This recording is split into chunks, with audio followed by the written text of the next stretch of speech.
பிரதமர் ஐயா ரெட் ஃபோர்ட்ல இருந்து சொன்னாரு, நீங்க தீபாவளிக்கு முன்னாடி கொடுத்துருங்க அப்படின்னு. தீபாவளிக்கு முன்னாடி கொடுக்கறதுக்கு யோசிச்சுட்டு இருக்கும்போது தென்னாட்டுல நம்ம எல்லாரும் தீபாவளி அந்த சமயத்துல போய் நம்ம வீட்டுல துணி எடுக்கிறது இல்ல பல விதமான பொருட்கள் வாங்குறதெல்லாம் பழக்கம் நம்மளுக்கு இருக்கு. வடக்கையும் செய்வாங்க.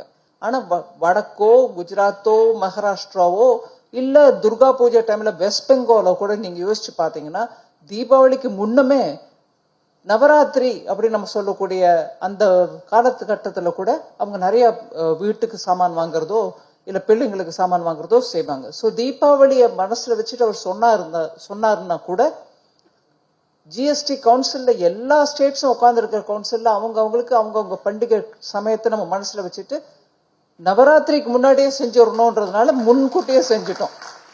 சோ துர்கா பூஜா அப்படின்னு பெரிய பெரிய பந்தல்ல துர்கா பூஜை பண்றவங்களுக்கு நவராத்திரி டைம்ல அவங்களுக்கு தான் பொருட்கள் வாங்குவாங்க. அதனால immediate direct victory for every Indian. நாட்டில் இருக்கக்கூடிய ஒவ்வொரு குடிமகனுக்கும் இது ஒரு பெரிய ஒரு விக்டரி, பெரிய வெற்றி அவங்களுக்கு கிடைச்சிருக்கு. ஏன்னா அவங்க பல முறை கோரிக்கை வச்சா கூட இன்னைக்கு ஒரே அடியா எல்லா சிஸ்டமையும் மாத்திட்டு தொழில் செய்யறவங்களுக்கும் வணிகத்துல இருக்கிறவங்களுக்கு கூட சுலபமா இருக்கணும்ன்றதுனால அந்த சிஸ்டமையும் சிம்பிளிஃபை பண்ணி வரியையும் குறைச்சிருக்கோம். அதனால எல்லா மக்களுக்கும் இதனால பிரயோஜனம் இருக்கு. அதனாலதான் சொல்றோம் இந்த மாதிரி 99% of all the goods in 12% have come to 5. 12%ல இப்ப வரைக்கும் இருந்தது 99%. அதுல 1% தான் 18க்கு போயிருக்கு, மீதி எல்லாம் 5க்கு வந்துருச்சு, குறைஞ்சிருச்சு. ஸோ 12 எடுத்துட்டோம்னா 99% 5 கொண்டு போயிட்டு மீதி 1% 18 எடுத்துட்டு போயிருக்கோம்.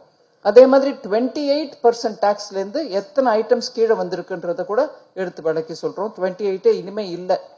28ல இருந்து சில ஐட்டம்ஸ்க்கு மேல காம்பன்சேஷன் செஸ்ஸும் போட்ட போது அந்த ஐட்டம்லாம் 53% 88% வரைக்கும் கூட போயிட்டு இருந்தது. அது நம்ம சின் குட்ஸ் அப்படின்னு முன்னாடி சொல்லிட்டு இருந்தாங்க, டிமெரிட் குட்ஸ். அது கம்ப்ளீட்டா 40-50 தாண்டி கூட வரி போயிட்டு இருந்தது. ஸோ இது சின்ன விளக்கம் உங்களுக்கு இது பிக்சர்ல சொல்றோம். செய்திகளை உடனுக்குடனும் துல்லியமாகவும் தெரிந்து கொள்ள சப்ஸ்கிரைப் பண்ணுங்க.